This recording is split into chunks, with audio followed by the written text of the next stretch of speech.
ಉತ್ತರ ಕನ್ನಡ ಜಿಲ್ಲೆಯ ಸಿದ್ದಾಪುರದ ವಸಂತ ನಾಯಕ್ ಹತ್ಯೆ ಪ್ರಕರಣದ 7 ಆರೋಪಿಗಳ ಬಂಧನವಾಗಿದೆ. ಜ್ಯೋತಿಷಿ ಕಮಲಾಕರ್ ಭಟ್ ಹಾಗೂ ಸುಚಿತ್ರ ಮಾಡಿದ ಕರ್ಮಕ್ಕೆ ಜೈಲು ಪಾಲಾಗುವಂತದ್ದಾಗಿದೆ. 4 ಜನದ್ದು ಇನ್ನು 3 ಜನದ್ದು ವಿಚಾರಣೆಯನ್ನ ಮಾಡ್ತಾ ಇದ್ದಾರೆ ಅಂತ ಡೀಟೇಲ್ಸ್ ಇಲ್ಲಿದೆ ನೋಡಿ. ಸಿದ್ದಾಪುರದಲ್ಲಿ ವಸಂತ ನಾಯಕ್ ಕೊಲೆ ಪ್ರಕರಣ, 7 ಮಂದಿಯ ಬಂಧನ, 4ವರಿಗೆ ನ್ಯಾಯಾಂಗ ಬಂಧನ.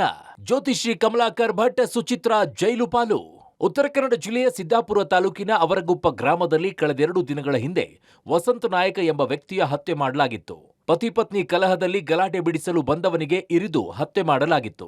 ಈ ಪ್ರಕರಣದಲ್ಲಿ ಜ್ಯೋತಿಷಿ ಕಮಲಾಕರ್ ಭಟ್ ಸೇರಿದಂತೆ 7 ಮಂದಿಯನ್ನ ಉತ್ತರ ಕನ್ನಡ ಸಿದ್ದಾಪುರ ಪೊಲೀಸರು ಬಂಧಿಸಿದ್ದಾರೆ.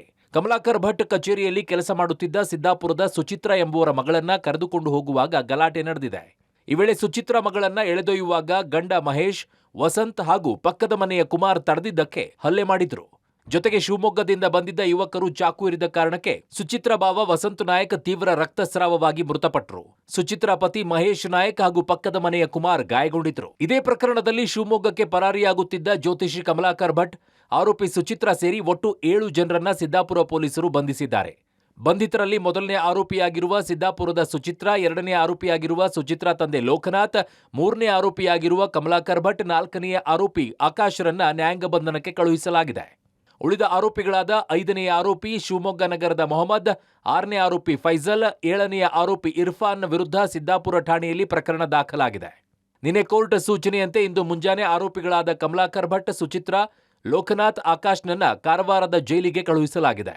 ಉಳಿದ ಆರೋಪಿಗಳು ಹೆಚ್ಚಿನ ತನಿಖೆಗಾಗಿ ಪೊಲೀಸರ ವಶದಲ್ಲಿದ್ದಾರೆ. ಇನ್ನು ಆರೋಪಿ ಸುಚಿತ್ರ ಮತ್ತು ಗ್ಯಾಂಗ್ ಅವರಗುಪ್ಪದ ವಸಂತ ನಾಯಕ್ ಮನೆಯಲ್ಲಿ ಚಾಕು ಇರಿದು ಜ್ಯೋತಿಷಿ ಕಮಲಾಕರ್ ಭಟ್ ಕಾರು ಏರಿ ಪರಾರಿಯಾಗುವಾಗ ಗ್ರಾಮಸ್ಥರು ಥಳಿಸಿದ್ದಾರೆ.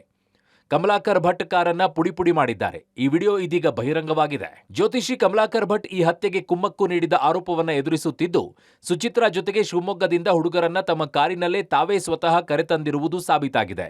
ಒಟ್ಟಿನಲ್ಲಿ ಉಪ್ಪು ತಿಂದವರು ನೀರು ಕುಡಿಯಬೇಕು ಎನ್ನುವಂತೆ ಆರೋಪಿಗಳ ತಂಡ ಕಂಬಿ ಎಣಿಸುವಂತಾಗಿದೆ. Naveen Sagar, public TV, Karwar.